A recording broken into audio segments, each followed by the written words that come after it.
All right, welcome back to the Power 2. TJ Pittinger, Cole Thompson, Tom Hannifan with you on this wonderful Wednesday afternoon. I guess if you're East Coast, a little earlier than normal with this time change. Okay, quick take, and then we'll get into football, what people really care about. But while some people get in here, fan of the time change, not. It feels like people are split on this. What do you guys think? Stupid. Really, really stupid. Daylight saving time. First of all, it's not savings time. It's not a bank. Daylight saving time for all you people out there. I don't know why we still do this. I thought this was a federal thing a few years ago that got put in front. Now, granted, there's far bigger issues to deal with. I can understand that. But I thought this got obliterated a few years ago. And apparently we're still doing this stuff. So I'm sick of it. I'm done with it.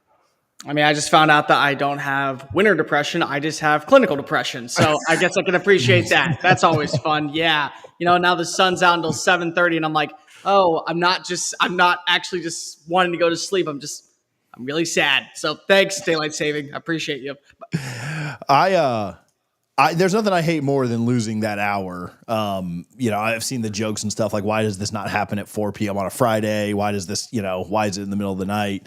When you are trying to get as much sleep as possible, I stay up way too late, and then with kids have to get up way too early. So yeah, one way or the other, I wouldn't care. I do like the longer days. Like I do like the sun being up for later.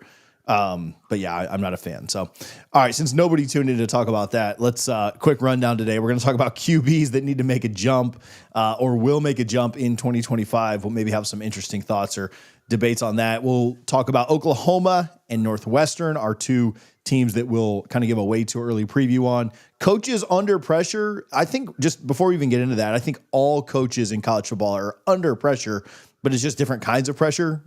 Kirby Smart's under pressure, not to lose his job, but that's a different pressure than Mike Norvell's under. But I do think that 134 coaches are under some amount of pressure this year, but we'll kind of dive into that a little bit. And then we have our wild card at the end, try and move this thing along and get out by 1 o'clock. But let's start first with quarterbacks that need to make jumps, will make jumps. I don't know how you guys intended to start this segment, but let's start with maybe the more polarizing of this conversation. And let's just go to the SEC. Lagway and Arch Manning kind of built up as the future of the quarterback position in that conference. I know Nuss is there. I know Sellers is there. Some guys that we've seen put together full seasons already. But Cole, I want to get your thoughts first on Lagway and Manning specifically, because I do feel like those guys are so polarizing, and a matchup we'll see in the Swamp this year. Lord willing, both of them, play in that game and everything. But just thoughts on those two specifically. I think that Lagway is one of those players that can transcend a program so much that we end up talking about them being an 8-win team, but they are the most lethal 8-win team in the world of college football. That's just how I feel. Their schedule still is a murderer's row. We don't know where we're getting Miami. We don't know where we're getting in Florida State. And they still have games against Texas A&M. They still have to play in Jacksonville against Georgia. They still have to play Texas. They still have to play Tennessee down the Swamp. They have to play Kentucky. We don't know what we're going to see from this overall team, but they do return all 5 starting offensive linemen. They're better at the wide receiver position. They have guys that were freshmen last year that weren't really supposed to play, having extensive reps under their belt, which I think is a really good thing, but it all hinges on Lagway's success and how much he grows. The big question is, what are we going to see from him from spring? Is he going to play? Is he going to practice? Is he going to be limited in practice? Billy Napier's already come out and said that right now he's going through the throwing motion. We're going to figure out what is going to be the best course when it's about his playing time. It's about his number of reps. I think that you need to see him feel more comfortable in the pocket. I think that one of the few things that he did last year that was very inconsistent was he would throw into double coverage, but that's a young quarterback mistake. And also, I think the thing that's going to be the biggest blessing for him is that he doesn't have to worry about playing in this quarterback rotation. Last season, Graham Mertz, I think, earned the right to at least keep the starting job, but fans were clamoring for the kid from Willis, Texas, and the Gatorade Player of the Year to become our savior in the Swamp. We want him on the field.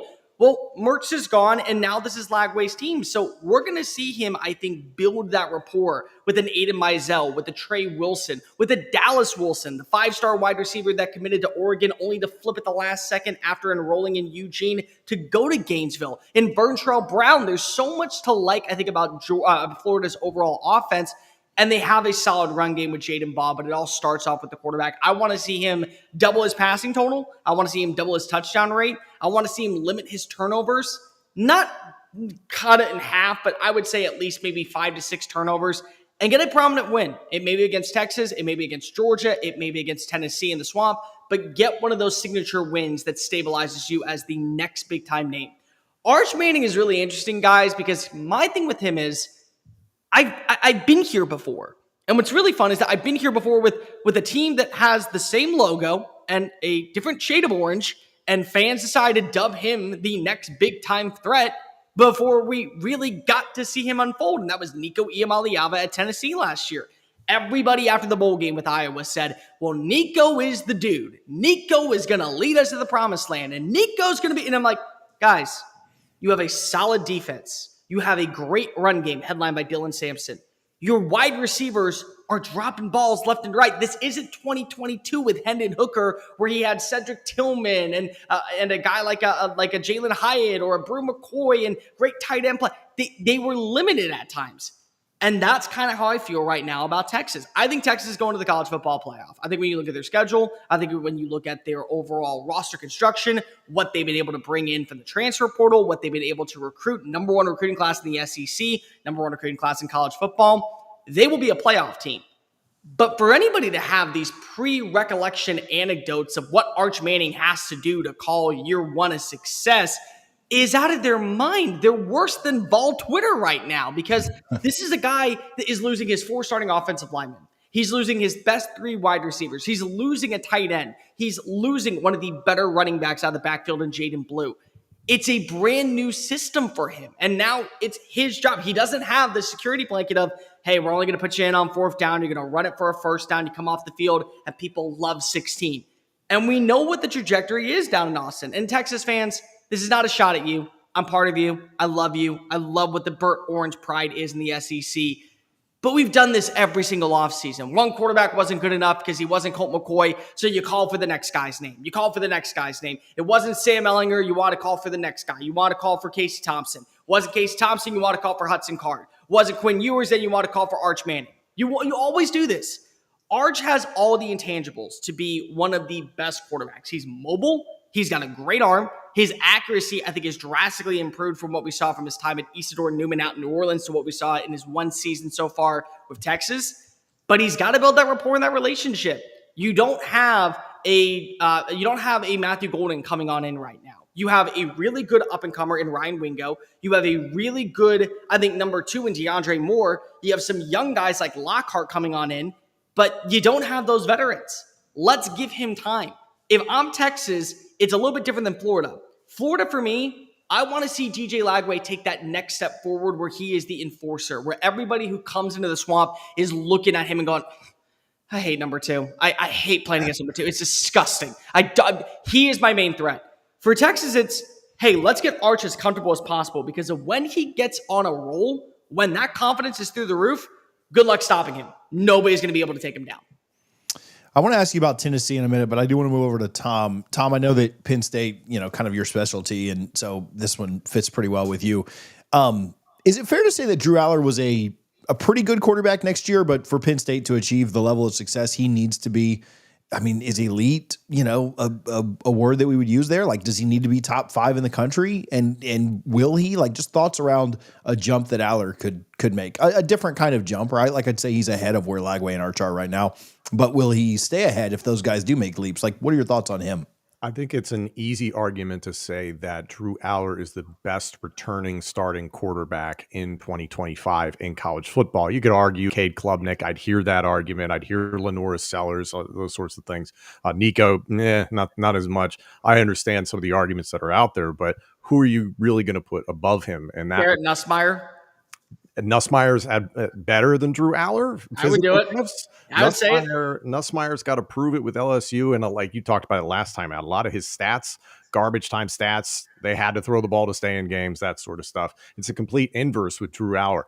I don't think Drew Aller needs to be elite for Penn State to credibly compete for the national championship. Would it be great if he was? Yeah, of course. Penn State, I think, is going to lean even harder into its running game this upcoming season. The departure of the unicorn, Tyler Warren, is significant. There still really is no clear answer at wide receiver for Penn State, so that is going to be determined in the offseason if somebody actually steps up. Kyron Hudson from USC, Devontae Ross stepping up literally from the Sun Belt at Troy. So some transfer guys and transfer guys out, and Harrison Wallace the third and Amari Evans. So lots of answers that have to come up there.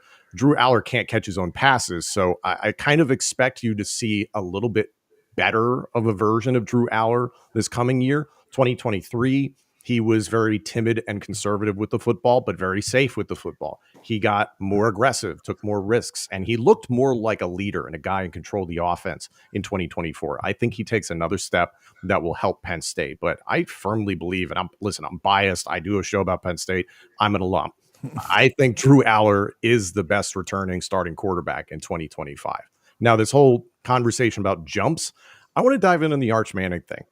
I look at data, right? He started 2 games last year. So you're going from practically nothing to something. So his jump inevitably will be substantial. He's the guy now. I love his physical skill set. I think it plays into exactly what Steve Sarkisian wants to do. My big question for Arch, how are you going to handle a big game a la at home against Georgia when you look like deer in headlights? I can forgive a true freshman. I can completely understand that. Quinn Ewers was getting his face drugged through the dirt. Arch Manning comes in for a changeup and it didn't work. So what's that going to be like in a bigger setting when you're the guy and there's no, oh, this is the big backup quarterback. And let's not forget, you're a Manning. No one's looking at the quarterback behind you. They're all looking at you. So this is going to be tremendous pressure for Arch Manning coming into this season. I think in terms of a quarterback jump, speaking of a transfers moments ago, Mateer going from Washington State to Oklahoma. Oklahoma having up and down quarterback play for a number of years now, and it being a high pressure season for Brent Venables. We'll talk about coach pressure later, but you got to put Venables on that list. Mateer has to work to help Venables keep his job. I think that's a huge jump, Washington State to Oklahoma in the SEC, even if there aren't tremendous expectations for Oklahoma to even make the college football playoff, but just be a winning football team and make a significant bowl game.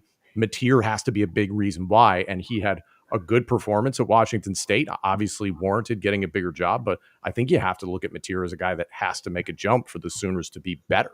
The one thing I will counter argue with is a good selling point there is Ben Arbuckle is coming with him from Pullman. So he already understands the offense. And also the quarterback's coach comes in from Washington State as well. So it's like having that third teacher on the field. It's a student teacher for the rest of the offense while Arbuckle and everyone else is trying to get up to speed. I think the thing, Mateer is such an interesting one, and we're going to talk about Oklahoma in a minute, but is he the most underrated potentially quarterback in the SEC right now? Because everybody's talking about Lagway, Manning. You mentioned Sellers. We mentioned Nussmeier. Is he the guy that nobody's really talking about? Oh my God! Let's not with this stuff again. I can't with the Bo Pabula slander right now. I can't, or the propaganda. Slander? Oh, no, the propaganda. It's propaganda. Yeah. Is he the guy that everybody's looking like? Could we get to the end of the year and maybe the Cam Ward effect is just, well, the Washington State quarterback is just taking over my mind, and I'm not calling him Cam Ward, but could we get to the end of the year and say like, man, John Mateer was like that guy? Now I know that maybe that's hard with how Oklahoma has looked the last couple of years, but is that crazy to think that could happen? It's not crazy. Here's what I will say. He's in my top 10 quarterbacks for 2025 already. So he's already viewed to me as one of the best quarterbacks in the SEC. I don't think he's getting that national love, though. I'm glad he's getting the Cole love. I don't think he's getting the love ever. I think he's like 7th or 8th on most people's SEC lists. I will give Tom this credit. I am very excited to see Bo Pabula working in Kirby Moore's offense for the sample size that we saw. But I think the most underrated quarterback in college football right now is the one that we overhyped last year. It's Nico Iamaleava. Because let's just talk about it for a second. This is a guy that at the season's end was taking the necessary strides to be the X factor for this Tennessee team. There were so many moments where you watched as he was delivering strikes downfield in the Georgia game, and Dante Thornton dropped a pass, and Brew McCoy dropped a pass, and they couldn't connect with a Chris Brazzell. And how many times were you watching as they couldn't get good pass protection, but Nico was able to maneuver outside the pocket and deliver clean strikes. And I think that he started to figure things out the way that Heupel wanted him to, but it was already too late because of the supporting cast around him was really struggling. Now, the selling point for me is we've already seen what a quarterback does in year 2 of Josh Heupel's system. Hendon Hooker took a massive step forward after coming on in from Virginia Tech. He led he led Tennessee to a victory over Alabama. They were in the running for a college football playoff berth. He was in the running for a Heisman Trophy before he tore his ACL against South Carolina. And you saw the connectivity with the wide receivers play. The thing that was really important about that, guys, is that they didn't have an elite running back. They had 3 solid running backs. So no more Dylan Sampson to just go ahead and be your bell cow. You have to trust a Star Thomas from Duke. You have to trust a Deshaun Bishop. You have to trust some other guys that you're bringing on in. Now it's time to see what Nico can be. And if we get the version that we saw down the stretch with the game against Vanderbilt, with the game against Georgia, if Mike Matthews can be that wide receiver 1, if Braylon Staley can take another step forward going into this system, if you get Chris Brazzell on the same page, if Ethan Davis can be a quality tight end, or Miles Kitzelman, if David Sanders Jr., the 5-star from Charlotte, comes on in and locks down that right side of the offensive line, I think that the way that we talked about Nico going into 2024 is the way we will be talking about Nico to close out 2025. That's just my 2 cents of the words when it comes to him. I really think that he can take that step forward. I think that he's going to build that rapport with some of the younger receivers. And if he does that, watch out for Tennessee. Their schedule is extremely manageable to where they should be at least in the conversation for a college football playoff berth. Yeah, I think one of the more interesting points about this, especially when you talk about the help that guys will have, I think it's a big deal for both Aller and Lagway specifically that their running games are so strong, and it takes some of that pressure off of them to not game manage, because they're going to be asked to go out and win games a lot of times, but to just relieve some of that like, you got to be the guy. Where, like you just mentioned with Tennessee, with Texas, like do those quarterbacks have to go be the guy? Oklahoma, and that could very well contribute. And I think that's kind of an interesting angle of this. We are going to jump into talking about Oklahoma. We just mentioned them a little bit. I will give Cole the floor and I'll shut up. This is a really interesting team because I can't put my finger on what way they go. They are, to me, the most intriguing team in college football this year. Because I could see a scenario where they go 10-2, and I could see a scenario where they go 4-8, and Brett Venables is out of a job in Norman before November comes around. Either way works, but they're coming off of a 6-7 finish last year, got the upset win over Alabama, but everything that could have gone wrong did. They had a terrible offensive line underneath Bill Beatonbow, the most sacks allowed by a Power 4 team, inconsistent quarterback play from Jackson Arnold, and then Michael Hawkins, only to go back to Jackson Arnold. It was a who's who every single week at wide receiver of which guy was healthy and which guy was going to be on the bench. They fired Seth Luttrell, a hire that I never got behind as offensive coordinator midway through the year. They had 2 guys calling plays, and John Finley and Kevin Johns. So now you have Jackson Arnold listening to 2 different voices. They couldn't run the ball to save their life. They're ranked 75th in rushing. And so eventually things just kind of went south. The win against Alabama was a signature moment, but the loss against Mizzou, in my opinion, was almost as embarrassing as getting blown out by South Carolina, because if they had Drew Pine as their starting quarterback and still found a way to win a football game. But they made some moves. You listen in the offseason, you hear what Brett Venables said. God changed the offense. It was the worst that we saw in college football. So they go in, land Ben Arbuckle. Arbuckle comes from the air raid style offense. Now, they love to run the football in this system, but there at least is the vertical passing attack. They brought in John Mateer, a quarterback from Washington State. They've also added in some really good young up-and-comers like John Locke from Louisiana Tech, wide receiver Joshua Martin from Cal, Isaiah Sategna coming on in from Arkansas. They also brought in Giovanni Gibson from Arkansas Pine Bluff, Kendall Daniels, the former Big 12 Freshman of the Year, and the Cheeto role that really fit the Isaiah Simmons tempo, comes on in to play for now Norman. They also got better on the offensive line with Derek Simmons coming on in from Western Carolina and Luke Balcano coming on in from Stanford. But they lost some pieces. Dason McKellar is now off to Nebraska. Nick Anderson is now off to LSU. Jackson Arnold's off to Auburn. You lost Andrew Anthony to Duke. Danny Stutzman, Billy Bowman, Ethan Downs, Woody Washington, Trey Morrison. They're all off to the NFL draft. They do have a good identity when it comes to their recruiting class. Top 20 recruiting class this year, headlined by 5-star offensive tackle Michael Fasusi and 5-star offensive tackle Ryan Foji. They also landed 4-star wide receiver Elijah Thomas, 4-star cornerback Tristan Haynes, 4-star cornerback Cortland Guillory, 4-star edge CJ Nixon, and 4-star defensive lineman Trent Wilson. Their key games, and the ones that are truly going to define what we get from Oklahoma this year, start in week 2, September 6th against Michigan. This will be either the Bryce Underwood first real test, or it will still be Mikey King calling the shots. Then they play against Auburn at home. It's the Jackson Arnold revenge game. Red River Shootouts on October 11th out in Cotton Bowl. Then you play against Tennessee on the road, Heupel 2.0. Can your offense find the same success that his offense had last year? You then play on the road against Alabama November 8th the following week, and you close out the year with LSU on senior day. They, in my opinion, have the toughest schedule in college football. So I'm kind of grading on a curve. I know what the expectations are out in Norman. Fans believe that they should be competing for a national title and a college football playoff berth.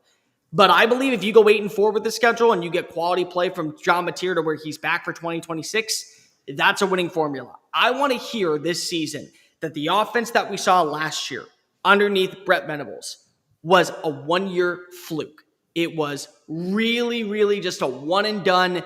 Now this is the version. And remember, guys, when the up-tempo passing attack was there, when they were able to run the football extremely well with a 1-2 tandem, whether it's Taylor Tatum and a freshman or whether it's a guy like Gavin Sawchuk and Taylor Tatum, this was an Oklahoma team that was winning conference championships in the Big 12. So can we get that? Can we see the mobility of John Mateer take flight in the SEC?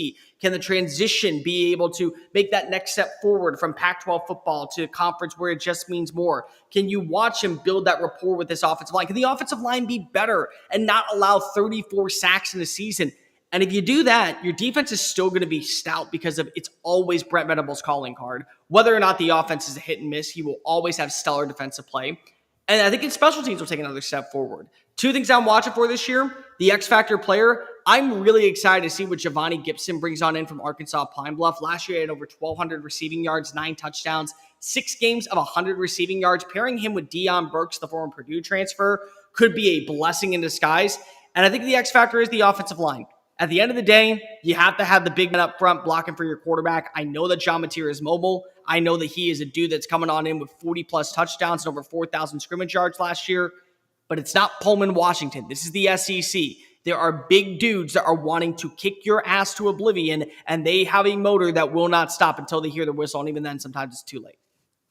The only question I have here is, we're going to talk about coach pressure here in a little bit, but is 6-6 good enough to save his job for another year with how tough the schedule is? What is the 6-6? Is it a game-winning field goal by Texas? Is it a game-winning field goal on the road when you play against South Carolina? Is it a late score against Missouri? If that's how it is, I probably think so. When you look at the money and the resources and how close the team was, and if there's buy-in that they're going to still have a top 15 recruiting class, I think that you're safe.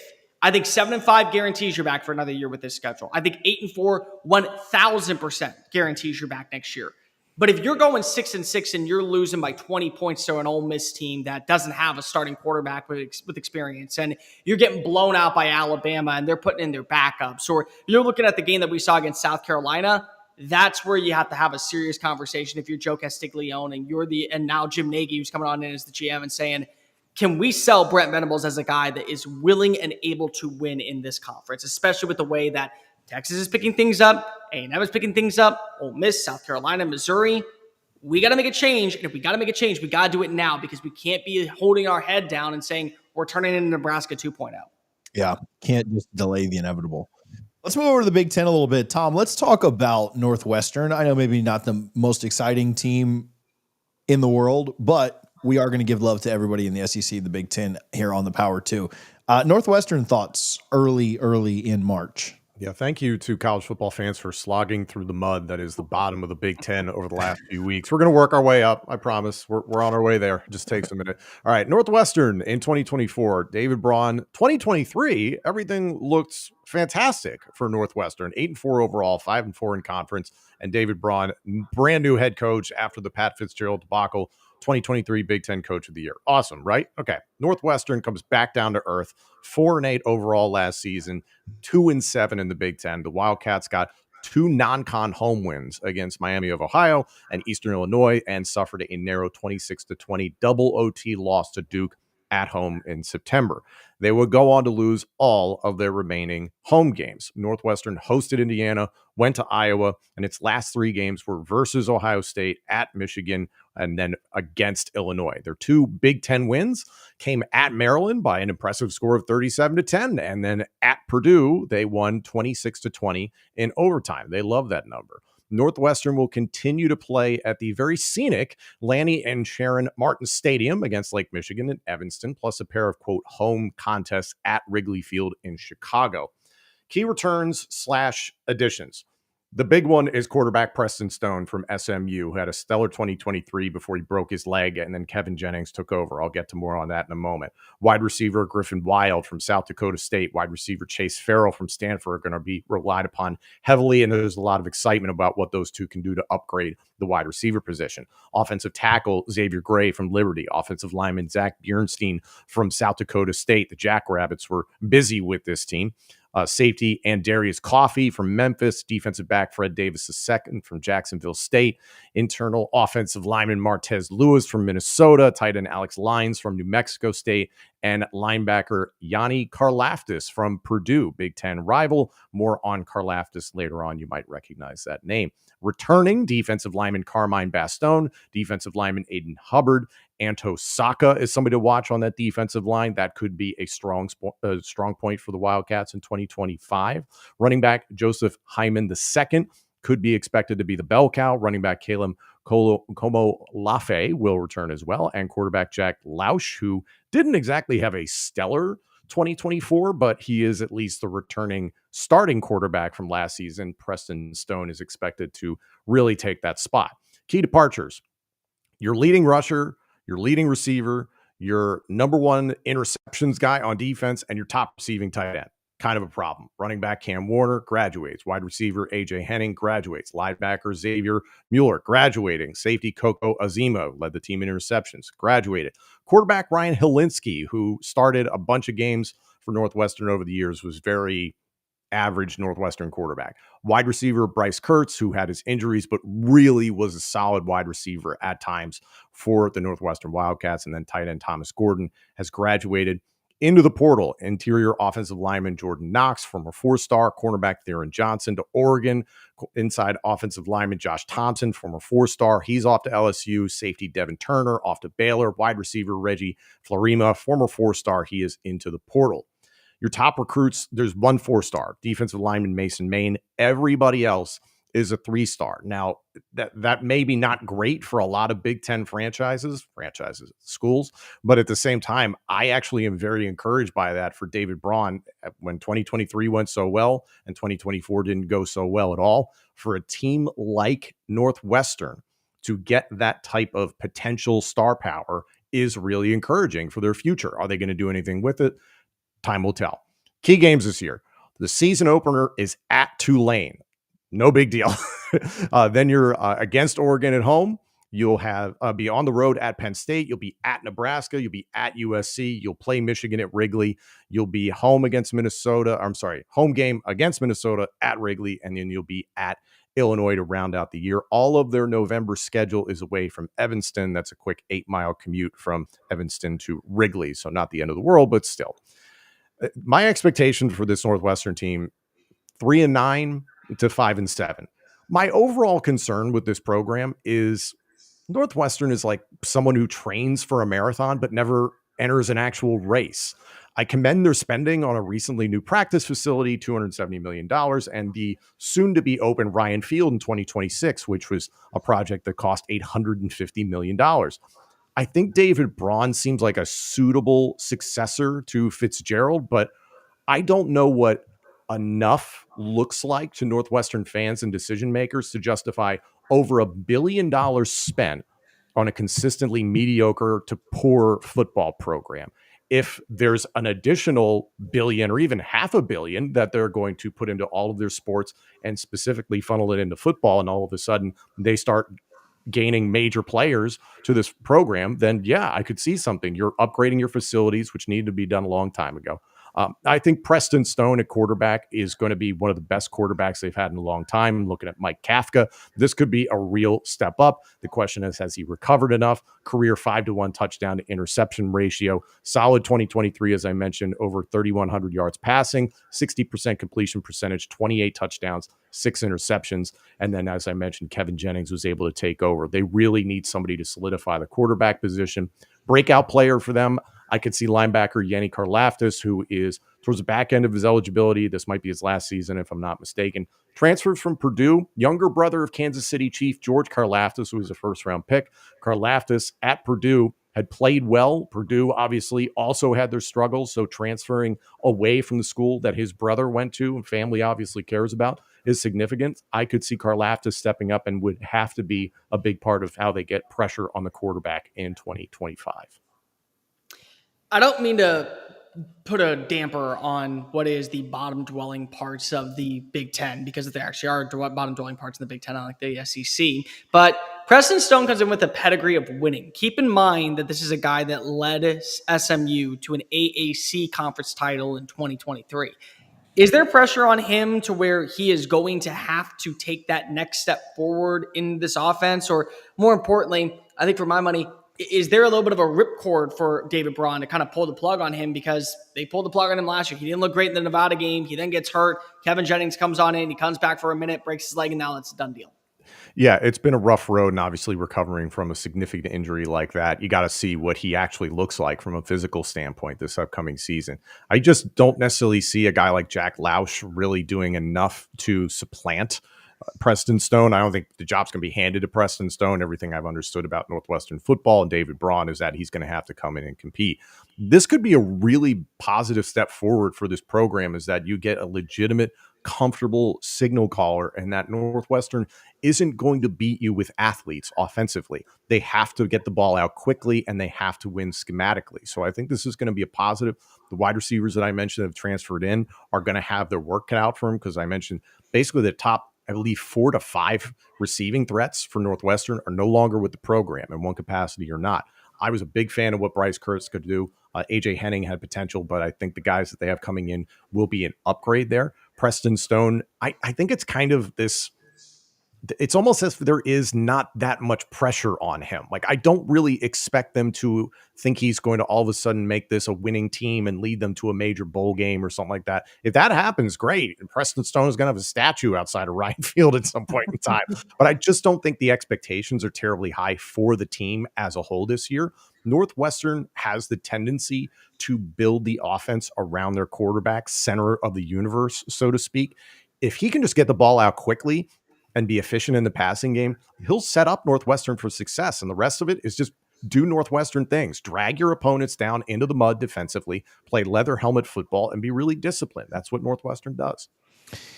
Is there a program in the country that has a more impressive two-part question? So don't answer the first one. Well, you can answer it, but the second one's really where I want to focus. Tell me how to live, TJ. Yeah. Don't answer this question that I'm about to ask you in front of everybody. Is there an alumni base that's more impressive than Northwestern's in all of college football? And then second, can they tap into that for? I mean, you're talking like $500 million investments and investing into facilities and things that certainly do need to be upgraded. But can they tap into that for $20 million a year and put? I'm sorry, I'm asking you every week about the resources of a program, but I do like to look a little bit big picture.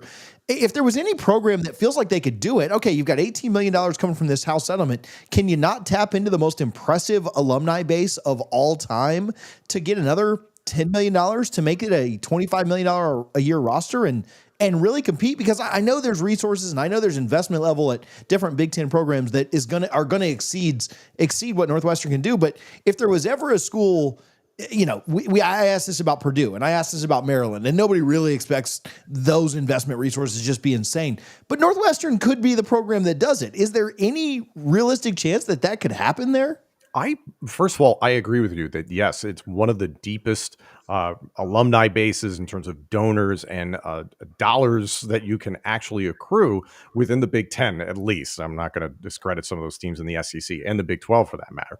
I think Northwestern, to your point, it feels like chump change to be like, just give us 10. You could do something. They do a lot with a little with basketball, for instance, and they've done a lot with a little with Northwestern football. And it's not to say that they're going to bow up and make the college football playoff out of it somewhere. But it's funny. We did the wild card segment a few weeks ago about the conference realignment. What would you do? And we talked heavily about the Big Ten is focused on TV markets. Chicago, hello. It's why they're doing these games at Wrigley Field. They're trying to be Chicago's college football team. And especially with the Bears not being so great lately, I think everybody's been interested in seeing some of their product there.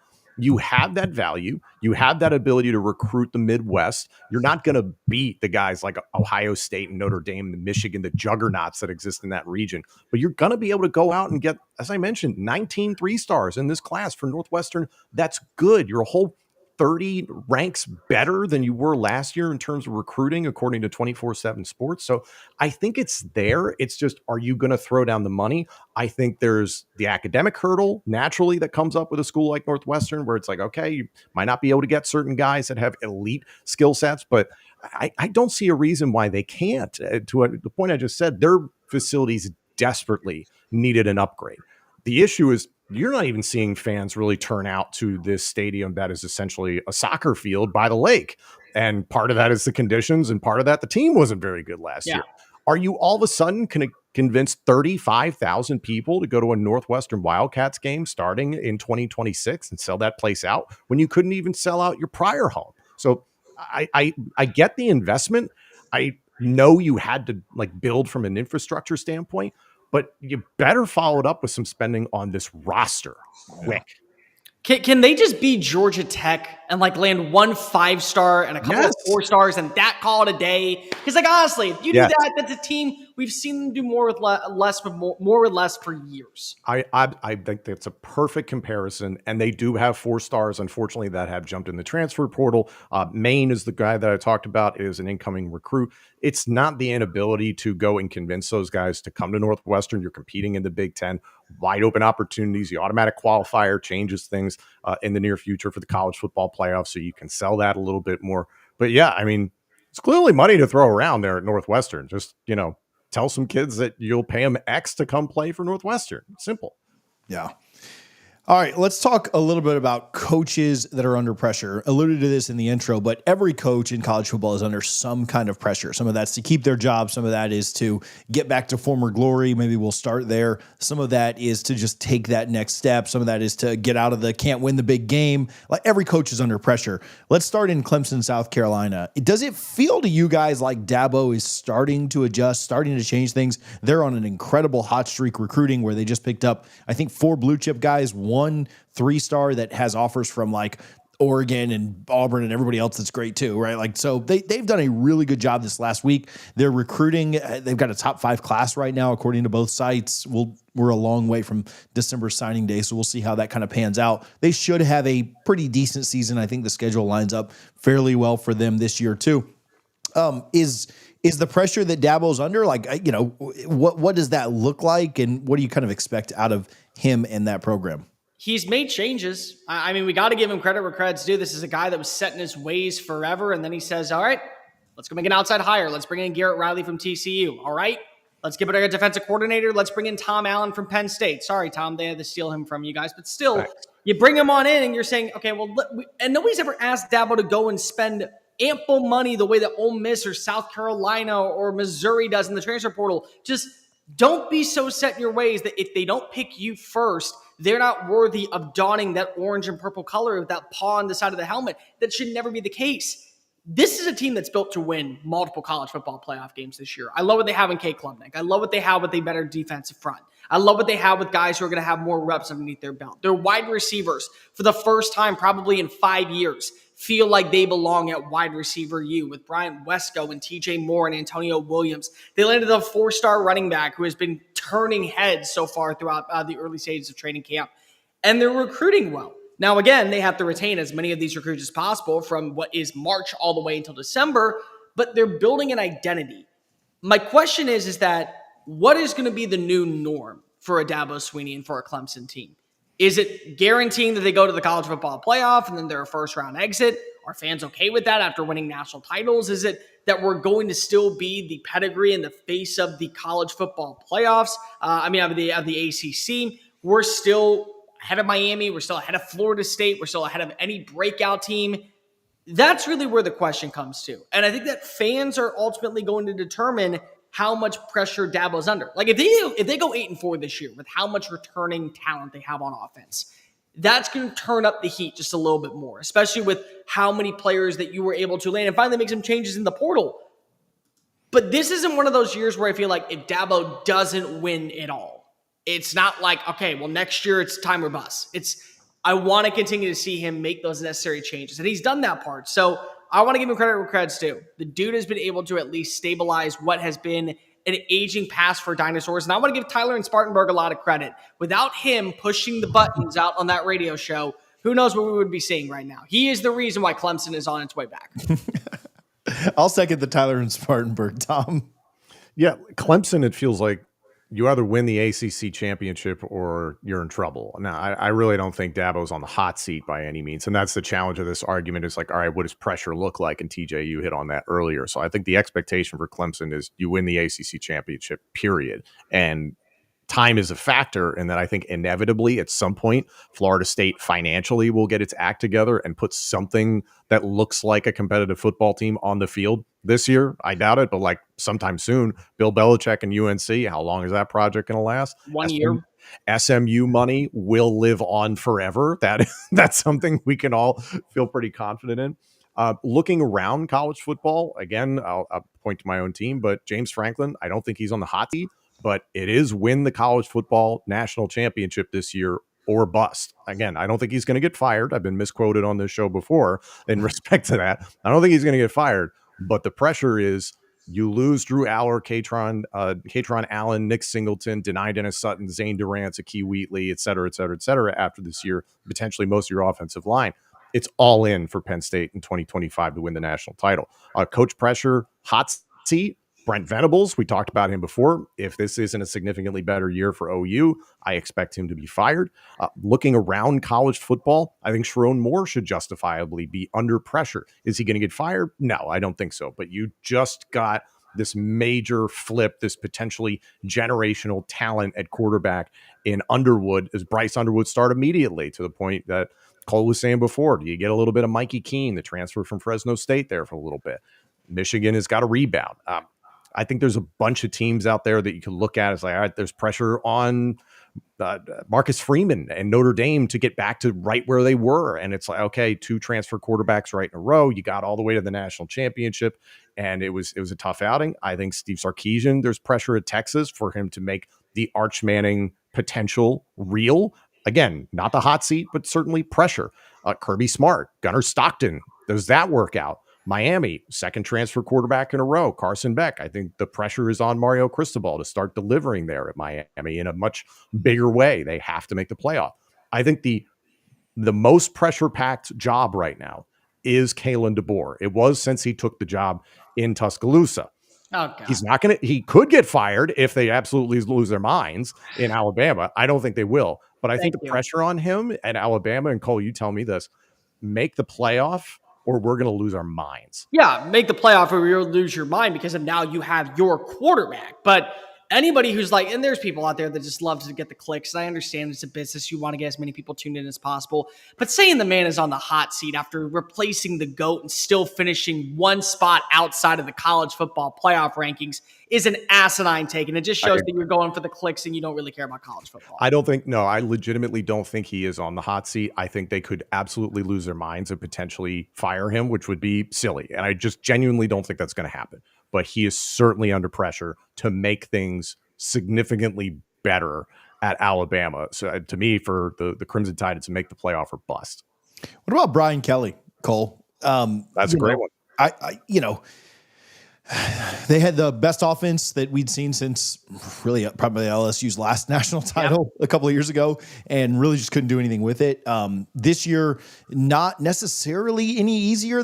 We talked about Dabo. They're going to start in Clemson this year, and they've lost 5 in a row to open the season. They have Clemson the next 2 years to open the year, this time in the Clemson version of Death Valley, next year in the Baton Rouge version of Death Valley.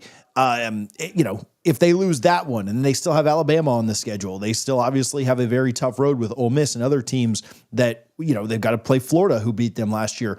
Now I think you're probably looking at LSU saying they're probably worst case. There's an absolute, wheels come off the bus type scenario where they don't, but probably looking at 8-4, but is 8-4 good enough for them again this year with the resources and the expectations in Baton Rouge? What kind of pressure is he under? TJ, 8-4 is never good in Baton Rouge, ever. It doesn't matter if it's Brian Kelly or if it's Ed Orgeron. That's not a good season for the folks out in Baton Rouge because if they have tasted victory, they have been to the promised land, they have been able to win a college football playoff and a BCS national title with 3 different coaches, and they spent a bucket load of money to get the all-time winningest coach from South Bend, Indiana, strike while the iron was hot and bring him on in.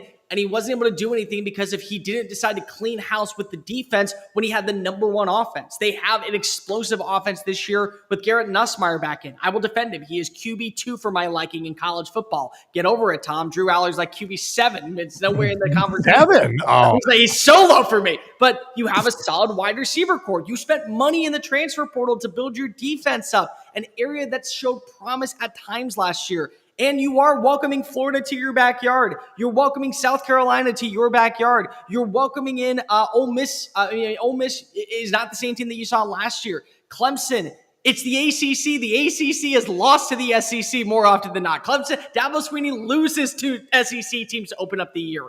And that can't be the new norm for you. So there's pressure for him. But there's more pressure, in my opinion, on Brent Venables and Hugh Freeze because BV got a brand new contract when nobody was going after him. And now there's an opportunity for Joe Castiglione to kind of wave the white flag and say, we got to hit reset. And when you look at Auburn last year, Auburn was not a bad football team. Auburn was just masqueraded as a bad football team because of turnovers. And part of the reason they had turnovers, Hugh Freeze didn't want to go spend $1 million on a quarterback. So he put all of his eggs in the Peyton Thorne basket. This is a team that spent money in the transfer portal. I think their schedule is very manageable. They should be at least 8-4, 9-3. The other coach I want to throw out here before we move on real quickly, Dave Aranda at Baylor. And the reason I mention him is because of Neil Brown a year ago went 9-4, ended the season on a high note in West Virginia. This offseason, he was fired. What are we going to get from Dave Aranda? Guy was going into the hot seat last season. Sawyer Robertson balls on out. They have a very good rapport with their community and with their boosters. They made it clear they're buying talent. They have shirts that say, we spent NIL money. They want to get the right coach in there. I think Dave Aranda is facing a little bit of pressure to go ahead and prove that, hey, I'm the right guy in Waco. Couple other just very quick thoughts before we move on to the wild card. Every coach is under pressure. I think Napier's under some pressure. I know they had a nice finish to last year, but at the end of the day, his record is 19-19. Now, I think that 7-5 gets him another year, even though that might be somewhat disappointing to their fans. 6-6 is a question mark, kind of like Cole mentioned with Venables. If it's 6-6, but you're getting blown out by Texas and LSU and Georgia, then maybe that looks a little bit different. Norvell under more pressure this year, obviously going 2-10 last year, but now with the ACC's unequal revenue sharing, which we haven't really talked about that buyout might not be as big of a problem if you're making an additional, it's a 5-year rolling average. So even if Florida State goes 4-8 again this year, they're still going to be at the top 3 of the ACC in viewership. They also welcome Bama to town. They also play Florida. They also play Clemson. They also play Miami. They're going to get viewership numbers this year. And so even if they go 4-8, they're still going to be one of the most viewed teams in the ACC like they were last year, number 4 overall with a 2-10 record. Norvell's buyout is not as big of a problem if you're making an additional $15 million from the ACC. And so I think that's one that there's a lot of pressure on too. Certainly, kind of covering them and looking at them pretty closely. That pressure has ratcheted way up on him now that Florida State probably will have extra cash to potentially buy a coach out.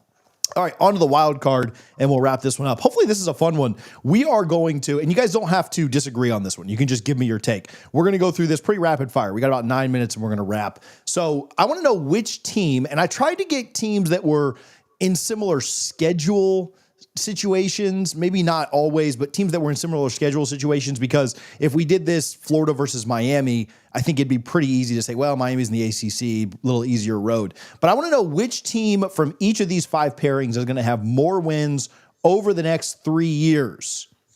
Which team of each of these 5 pairings is going to have more wins over the next 3 years? You get to have your take, but it's got to be a quick take because we're going to go through 10 teams at the end of the day. Florida State versus Colorado. Who has more wins over the next 3 seasons? Cole, you can start us off. I'm going to go Florida State, and I'm going to pull a trap right here. I think it's Florida State because Colorado's going to lose Deion Sanders to Florida State. And he's going to come on in. He is going to now be the next head coach. He is going to bring his type of talent down there. And eventually Florida State is going to be at least in that conversation for going to Charlotte every single season where Colorado's hitting reset. Tom? Yeah, that makes a lot of sense. Just to be a contrarian, I think I like the ability of Caden Salter this year to potentially just get them a little bit of a pad. And then if Dion does leave and does go to the aforementioned Florida State, that will certainly change things. Say he doesn't, you still have Julian Lewis there potentially as the guy who's the next starting quarterback. What would that be, 2026? Yeah. So whomever comes in there, they're not going to look for a circus at head coach. They're going to look for a tactician. So they could be set up for more success to win more games in an easier conference. Juju Lewis is going to Tallahassee, though. That's the problem. He's going with him. Yeah, we'll see. I would lean Florida State here too, even coming off the 2-10, just because I do think that the Big 12 is so competitive that if Florida State just gets their act together one of the next 3 years and goes 8-4, I think that could help them out. So I'll probably lean Florida State there, but I don't know. After last year, I don't have a lot of confidence in anything. LSU in Florida. Tom, you can go first. Man.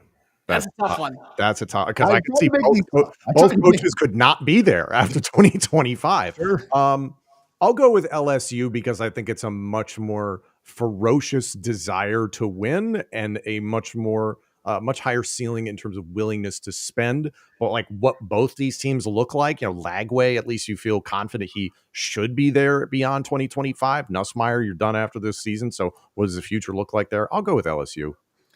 I will go with LSU because I love what they've done in terms of building that staff. Everyone has ties in the state of Louisiana. So there should be no 5-star, no 4-star leaving the area to go anywhere else besides Baton Rouge. I think Brian Kelly is going to be able to stabilize this roster. I think, yes, they're going to finally be able to get a first game win in week 1. And I just have my questions when it comes to Florida. I think DJ Lagway is stable, but is Billy Napier stable? Because remember, last season they were throwing beer cans on the field at the Swamp in a don't drink and drive out after losing to Texas A&M with Billy Napier's face. So who's to say that doesn't happen again with an 0-3 start at home this season? Yeah, I'd probably lean LSU here too. Again, not my Florida hatred, but just the idea of they could certainly get out to they could be 9-3 this year, which might even be a little disappointing for LSU. UF's schedule could have them at 6-6. If you have a 3-game lead and you fire a coach, you have a lot of roster turnover. I think it's more likely that LSU comes out on top, but Florida surprises some people. Maybe it does go the other way. Ohio State and Oregon. I won't. This one's tough, but there's a part of me that does believe that Dante Moore is not going to be as advertised, and Julian Sayin will. And I'm going to go with Ohio State. They still have two of the best players in college football, and Jeremiah Smith and Caleb Downs. Smith is not going anywhere for 2 more years. I think Julian Sayin is the truth. I believe that he can be the absolute enforcer and the X factor that helps Ohio State make it back to the college football playoff semifinals. And I still believe that even though that they did lose Jim Knowles defensively, they're going to produce the right amount of talent that comes in there for the defensive side. So give me Ohio State, but I will say it's very, very close. Probably like a 2-game separation between the two. I agree with that. I'm also going to go with Ohio State. The X factor is how badly does Phil Knight want a national championship before he leaves this earth, because that could ratchet up significantly in the next 3 years. I think Dan Lanning's the guy there for a while. I agree on the skepticism on Moore. And I like the way that Ryan Day continues to put together his staff. Even if Patricia's a 1-year situation, Brian Hartline at offensive coordinator, got to see if that actually works out there. But it should. It could. He got the talent to make it look good. I think it's Ohio State. The 2 things that would give me pause and make me want to pick Oregon would be that Ohio State does still have to play Michigan every single year on their schedule, which is almost an auto loss at this point. And then I think that Oregon, I'm leaning that way because I mean, they're really good in the regular season, and they've shown that. Now, if you count in playoff wins, maybe you would take Ohio State because they just figure something out in postseason play. But I'm going Ohio State by just the slimmest of margins. All right, back to the SEC. We've got 2 more matchups here, and I think we're going to do it as the buzzer sounds. Texas and Georgia. Tom, you can have fun with this one. Texas. I'll go with Texas. I think Steve Sarkisian with Arch Manning, you should have a decent run with that for a little while. There's some more questions with Kirby Smart and Georgia's ability to stay on top. I think NIL has kind of shown that there's a little bit more parity in the SEC. I think Georgia is going to be able to still be competing at a high level. I don't put Gunnar Stockton above many quarterbacks in college football. So at least for the short term, Texas, I'll take them.